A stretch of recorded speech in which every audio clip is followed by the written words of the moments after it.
As you know, the protesters have been given notice by the city that we'd like them to leave our park. I think that the mayor and our staff have exercised great restraint and patience in this matter, and that's been done because we're trying to resolve this as peacefully as we can. There are a lot of issues that have to be handled in order to make that happen. Our social people, our social workers had to get a plan in place to deal with some of the people there that would need extra help if they weren't in that park.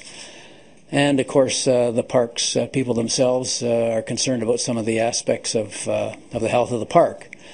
Councillor Norm Kelly will address some of these problems shortly. At any rate, we're still hoping that the majority of the people will leave, and that there won't be any violence down there, and that there won't be any arrests. Now, I know that that's probably a tall order, but that's what we're still hoping for, and we've given these people every opportunity to protest, and they've been there for a whole month. I think that the neighborhood, the businesses, and the people that live there have exercised great patience, as has the mayor, I said, and it's time now that we've got to go in and do what we have to for that park. Norm, would you care to comment? Okay, thank you. Well, if the question is why now, I think it's because two things have come together. The first is the public's desire to reclaim their park, and the other is that we have a park that we have to prepare for the winter. I want to preface any further remarks by thanking the occupiers for respecting the botanical garden on the south end of the park, and I'm hoping that they will extend that sensitivity now to the balance of the park and cooperate with the city and move out peacefully. All right, the Deputy Mayor and Councillor Kelly will take some questions. Go ahead, Samantha. What about the damages that have been created, say, to the fountain, the wax, the grass? Who's going to be responsible for that, and how much are they? Norm, do you know the answer to that?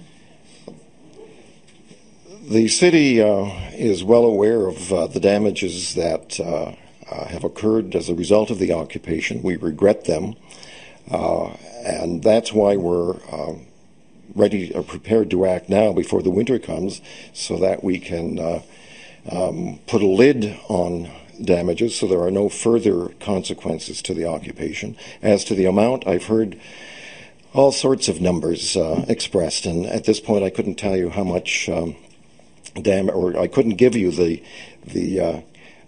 dollar amount of the damages. We just want to make sure that we have the opportunity to go in and actually make that assessment so that we can correct it. Mark from 1010. Protesters that I spoke to today said that they planned on moving to another location within the city where they say they can't be evicted. Have you heard that at all, and what's your response to that? Well, I haven't heard that, but if it's another city property, we're not going to allow that to happen. Francis? Does the legal right to protest trump local bylaws? Well, there's a legal right to protest, but there's also, I guess, city bylaws about how you use a city park, and they're in violation of that. We have gone through our legal department to make sure that what is occurring is legal and proper, and we will be abiding ourselves accordingly. So when exactly is midnight the deadline that's been given to them? I'm not exactly sure. This matter is, as you know, in the hands of the professionals. It's the social workers, the parks officials, the city manager's office, the police, the fire. They're all in on dealing with this, and I don't know what deadlines they've set. And I know that they've given notice, though, that they would want the people out of the park, and I think a good number of them will leave. With all due respect, Mr. Holyday, you must at least know what's going to unfold in the coming hours. Can we expect the police to move in today? Is that your understanding? Well, with all due respect, I don't think anybody in this room knows what's going to come forward in the next few hours. We're all hoping that it's going to be peaceful, and I know our staff are working towards that end. And hopefully the protesters, who I think have had a good deal of time to protest in our park at the inconvenience of people in the neighborhood, businesses and people who live there, and I think that they should recognize that it's over. Okay, I think there's a question back there. Yeah.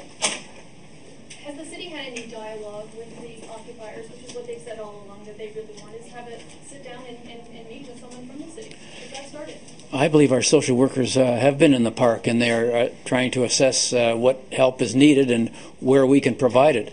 And that's an ongoing matter. And I know that I guess the police are advising the people in the park that we're giving them notice that they have to take their tents down. Doesn't mean that they can't come back to the park and enjoy the park like everyone else, but that's the exact point. They can enjoy it like everyone else. And Farah?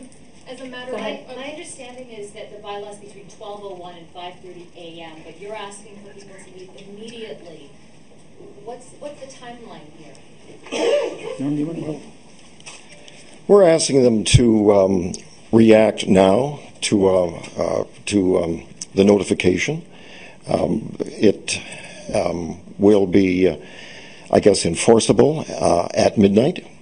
But, you know, this administration has been very fair, very generous with the occupiers, and we're now asking them to extend that same fairness and generosity, not to City Hall, not to this council, but to the people of the City of Toronto. So 12:01 is the time where police officers could technically go and make arrests, because that is the deadline. Well, 12:01 could be the time at which all of the people who have set up tents of one sort or another have taken them down and left the park. Jane?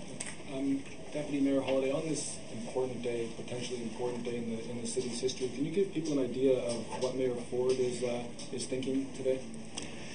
Well, I know that Mayor Ford wants this to end peacefully. He's quite concerned about the whole matter and has been all along. And I think he's exercised great patience in trying to bring this to a peaceful resolution. And I know that he still supports that position. Okay, this is the last question. And why isn't he here talking today about that? Well, I believe he's attending meetings. He's busy today, and he's always got a full agenda, and unfortunately things happen when it's not necessarily convenient for him to be in his office. Okay, thanks everybody.